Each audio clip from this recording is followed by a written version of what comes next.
What's going on, internet? Welcome back to my YouTube channel. First off and foremost, I would like to address the fact that I left you guys with a very big cliffhanger in my last YouTube video.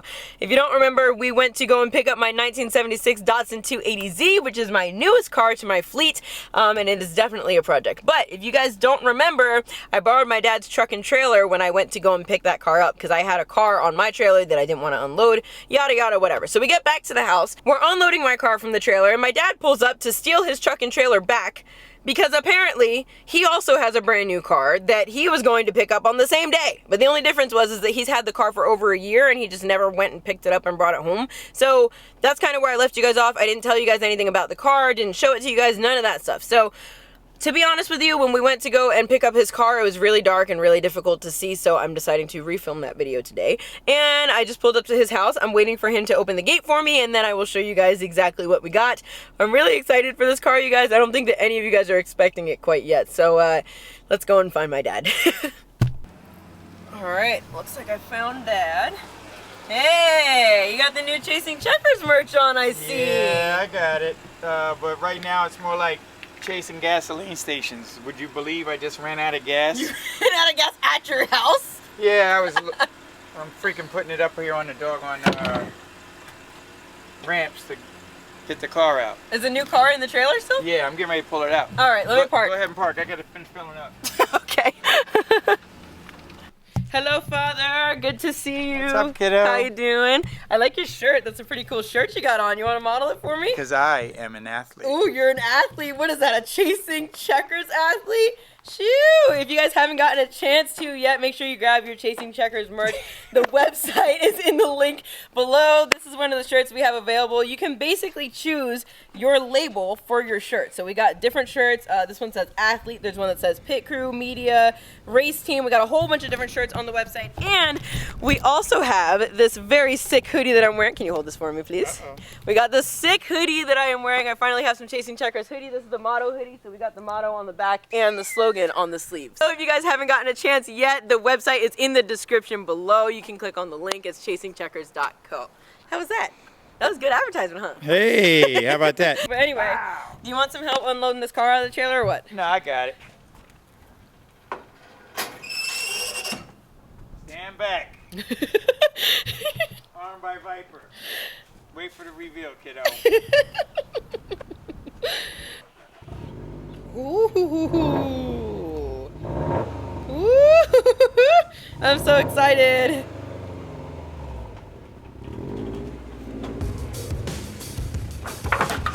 Oh, yes. Shoo! Hey. Wow. Can you say all-wheel drive Subaru? Do you think anybody saw this coming? I did. I did too. I did too. So I'm sure a whole lot of you guys are confused at the fact that my dad and I now have a Subaru, okay? First things first, if you guys have not noticed this car from anywhere special, this car is a Fast and Furious car, correct? Mr. Nobody. Little Iceland. Mr. Nobody's car. That's right, from Iceland. So, Well, I mean, basically, here's the deal. I've had this car now for probably over a year, but I didn't have anywhere to put it because, you know, the backyard of the other house was completely full. yeah. But this basic vehicle is going to be used for training. Maybe we'll do a few rally races in the meantime. I feel like that's something that we should talk about, okay? So if you guys did not know, my dad and I both come from a motocross background. That's how we started. You were a professional motocross racer before you became a stuntman and a stunt driver. Yep. And I got my first dirt bike when I was 3 years old, and I did my first race when I was 6. So, we come from dirt.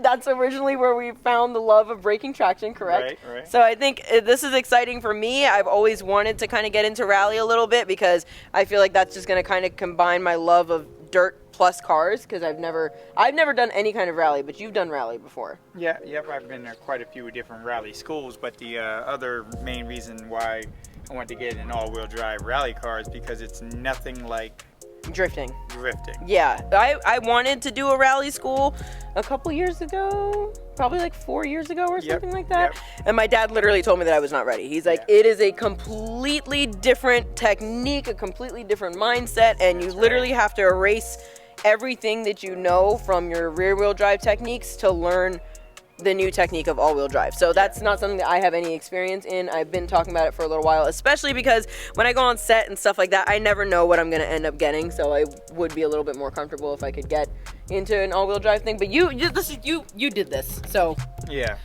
What is... Well, as you were just saying, all-wheel drive is a completely different discipline from rear-wheel drive, drifting, or just having a front-wheel drive where you're just sliding because you don't have traction from the rear wheels. So the discipline that I would like to introduce you into, we have to have an all-wheel drive vehicle, which is what we have here. So we've already got quite a few great things on here. This has got the feel, suspension, it has some coilovers. Okay, all right. Front and rear already. Is there anything different about the engine? Because I don't know if you know this, but these love to blow up. Yes, these do love to blow up. As you can see, this one's been on fire already. I didn't even catch that. At some point, the fire here, this fire came from Iceland, though. In Iceland? You guys caught on fire in Iceland? Yeah, one of the explosions that you have to drive through. A lot of fuel got up under here and lit the car up while the person that was driving the car was driving it. Because we really do go through fire. Yes. Yeah, if you guys didn't know, that's actually a really fun fact. If you guys didn't know, we try to do everything as real as possible in the Fast and Furious films. Practical, yes. Yes, the least amount of CGI that can be used is the amount that we did. So, yes, what about the one when you guys drove the cars out of the plane? You guys actually all of those cars actually came were out of a dropped plane. out of an airplane. Right. Actually, were on parachutes. Actually, were in the air. There were people in the cars, etc., etc., etc. Yes. Same thing. There's another scene in like Fast and Furious 8 where all of these cars are basically driving out of this parking structure and toppling down on top of each other. Those are real cars. That's another thing. I was in that scene. That's right, yeah. When all the cars are crashing into each other because there's nobody driving them. Those were real cars. I was in one of those cars. We were actually doing that. What was that, Fast 8? That was Fast 8, yeah. But anyway, this is from Fast and Furious 7? 6? Yeah, this 7? is from 7 when we were in Iceland. This is Mr. Nobody's Subaru. Yep. It's got some modifications. The engine is not modified. It is a completely stock engine. How many miles does this thing have? And we're going to leave it stock. This one only has 9,000 miles on it, so we might actually get through a year or two before we have to pull out the engine. 9,000 miles on the car or 9,000 miles on the engine? Or is this the original engine with the car? This is the original engine with the car. And this is a 2014. 14. A 2014 with 9,000 miles on it. Yep, 2014 with 9,000 miles on it. Let's check it out. Okay. Okay, so here you can see we have a wide body kit already on the car. Not really rally racing rims, but they look good. These are 20-inch. Wow. Right? Nice. 20-inch rims. We already have the good old-fashioned roll cage. That's a huge plus. There's no sound deadening in here. That's a huge plus. I hate. You know what? Honestly, Dad, like as much as I love building cars, I don't think that I'd ever want to do another race car from scratch because you have to take the sound deadening out, and that is such a freaking project. So we've already got some Sparco seats. Well, Sparco seat in here. The other side has rails, but you know, it's got like rails and brackets, but there's no actual seat there for some reason. But at least the roll cage is done. That's nice, because that's always a... Got a gauge in here. Got to tighten up a few loose wires. This is pimp. We've got already neon lights under the car. We have underglow underneath the car. We just can't see it right now. We'll have to do a night shot for that. Okay. Pretty much the rest of the interior of the car is stock. We got a pimpin' wing on the back here. I think this needs more aggressive end plates, but that's just my personal opinion. Yeah. I think we need like some pointy, like big end plates that like come down to here, you know, like go super racer. You're not gonna let me modify this car, are you? Well, if don't say no. If you come up with something, then we'll check it out. Okay, all right. How about that? We've got to do a little cleanup inside the wheel wells with the plastic and the metal and stuff like that because it's a movie car, so there's a lot of stuff that doesn't necessarily need to be done for a movie. So, yeah, it just needs to be done quick and be efficient. It's got a pretty wicked exhaust on it already, and it's got fuel coilovers underneath it for the rear end like we were speaking before. But basically this is a very stock car. The hand e-brake inside the car Okay. is supposedly operable. We'll have to test it in the yard here and see. Okay.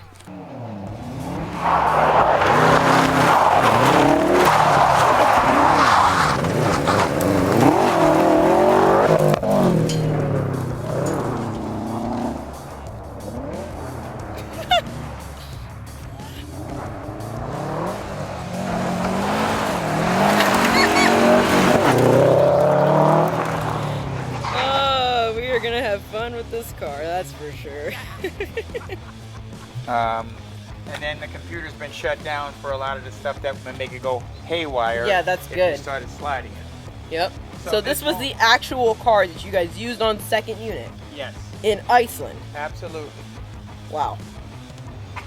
Well, this is a great lineup to your freaking fleet of all your. Dad, do you realize how many cars you have here? Like, do you realize how many cars you have in general? I never really pay attention to it too much, but this is we're still missing a few, so. Yeah, because your 370Z isn't even here. It's at the shop right now. Yeah, well, here's the deal. As in any other professional business, there's professional fighters. You go to their place, they probably have lots of professional fighting gear, you know, everything to work out with. You have professional riggers. In the business, we have special effects and everything else. And because driving is my profession, then I would guess that would be a good excuse on why we have a few more cars than most people would have. So that means that you can't be mad that I just got another car. That's what that means. It's different than the other ones. Okay. They're all different. They all serve their own purpose. Cut. That's what that means. You just said it out loud. You said it yourself. What else do I do Cut. for work? What else do I do for work? Nothing besides run chasing checkers. All right, internet, so just hear me out. Look at this. All of these cars, all of them, we're not done. We're not done. We still got this one, and then we also got this one. All right, because you are a professional driver, and that's what you do for a living, correct? And don't forget, you were a professional motocross racer, right? So that explains all of these. This is the West Coast edition. That's a very good point. This is the West Coast edition because where I grew up in New Jersey was this times like 3. Except it was mostly dirt bikes over there. Well, in New Jersey, I built a motocross track in our backyard. So the kids grew up riding motocross. So here's the thing though, okay? You bought the house after I don't know, I was like 8 or something, and I was starting to really get into it a little bit more and stuff like that. So we ended up moving, right? My dad moves us to this house in a whole other town, and the house is crap.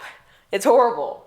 But it had 4 acres of property, and it didn't come with a motocross track. Yeah, that's right. It had 4 acres of property. The house was a Dump. donor house in a sense, but it was on a lake. Yeah. And it cost so much money to buy the property on the lake that I couldn't afford to tear the house down and build a brand new house. So I remodeled the entire house and we put an addition on it. But meanwhile, I was doing the addition and all the remodeling. I took all the dirt from the remodeled house and I created motocross jumps and berms and all the other stuff. Yeah, it was a good track. It was technical. Yeah, it was a very technical track, and I think our lap time over at that track was a mile-long track too. It was. Yeah, Yep. our track over there was a mile long, and then here we are. Here, I just created an entire new motocross track here. Which is why you have all of these dirt bikes here. Yeah. Well, this is part of my profession too, so that's why there's a lot of bikes here. But Oh, nice banner. we had 3 times this over in New Jersey. Yeah, we really did. We had a lot more dirt bikes in New Jersey. Like, they would probably start here and fill all the way up to that one. Quads, side by sides. Yeah, we had everything over there. Go-karts. You just finished the track that you built here, though, right? Yep. I just finished basically setting up the main layout, so we're over a mile long here.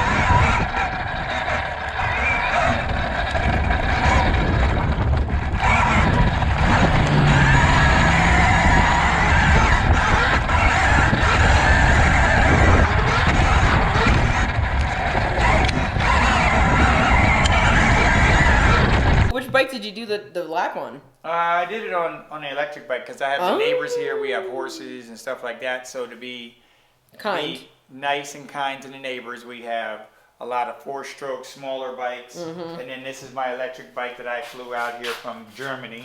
It's a KTM free ride. And then we just purchased this little thing right here. Trials bike? Trials bike. I've never even stood on one of these just before. Something else to get hurt on. And yeah. Oh, that's awesome. Wow. That's what we're doing here.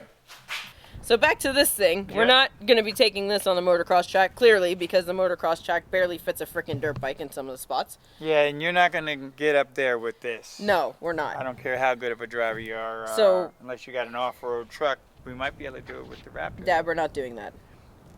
So what? Okay, so what's back your, to this. What are we a gonna good do with idea, this? Because where do you even do rally here? Can you even do it here? Well, you know, you can do rally all over the USA. You just have to find the series and stuff like that. But since we're not really interested in doing too much racing, as far as I know right now, right?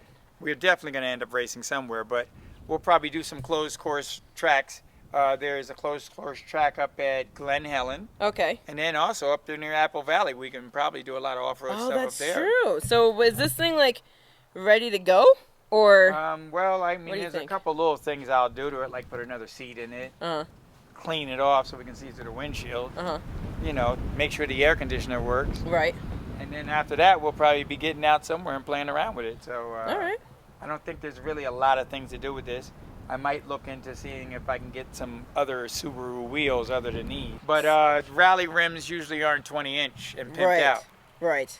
So I'll see if I can get some stock wheels, and then we can buy several different type of off-road tires so that we can go out and do tire testing, etc. Because this is really like street tires. But these are actually the wheels that we used in Iceland, if you didn't believe that. It's probably the same tires too. Yeah, they are. The same wheels. So this thing is pretty much ready to go then, and we're just going to start taking this out, as I'm sure after we just clean up some wiring and, like you said, try to get the AC working, because that would be kind of nice. Do we need to put a hydro in this? I know that some rally cars have hydros, or you want to just use the stock brake? Well, the thing is, we'll use the stock brake first, see how much we do with it, because it's unknown to most people when you see rally cars sliding around. Yeah. That's not from That's actually with the foot brake, right? as much. That's really with the fours, and most of their setting up through the corners is usually done through the main pedal and not an e-brake. Yep. The e-brake is used at some points of racing, but most of rally driving isn't a bunch of e-brake. Most of rally driving is the all fours, the braking into the corners. That's why I said it's a completely different type of driving than rear-wheel drive. So just to be 1,000% clear and have it on record, I'm going to be driving this. You will be spending some time driving this in an all-wheel drive Subaru. I want to start it. Can I start it? Shazam. I want to rev it so bad, but I know it's a Subaru, so I have to be careful. Let's see what it looks like from the inside, y'all.